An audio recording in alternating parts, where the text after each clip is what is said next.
Hello বন্ধুরা, দেখো আমি আজকে একটি পছন্দের রেসিপি বানিয়ে প্রথমে নারকেলটাকে গুঁড়ো করে নিয়ে তারপর এখানে লাগবে হচ্ছে নারকেল গুঁড়ো, আটা, ময়দা, পরিমাণ মতো সুজি, একটু লবণ, মৌরি আর গুড় এবং চিনি। সবগুলোকে আবার একসাথে মিশিয়ে নিয়ে একত্রে দিয়ে হাত দিয়ে ভালো করে মিশিয়ে নিয়ে এটা ডালডা বা ঘি দিতে হবে। ঠিক আছে, ভালো করে বিছানার নিচে একটা আছে দিছে, আমার জন্য কেন যেন ভয় লাগে যদি খারাপ হয়ে যায়। মেখে নিতে হবে।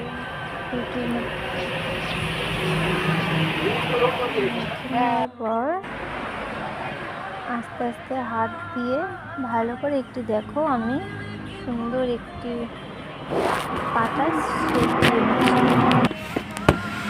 টিপকিন দিয়ে একটি পাতা বানিয়ে তারপর কড়াইতে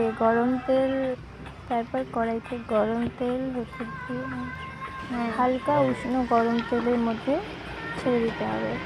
আর তেলটা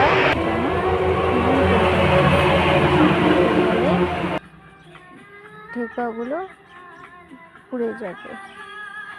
একটু মোটা করে বানানো হয় তো, তাই একটু হালকা আস্তে অল্প।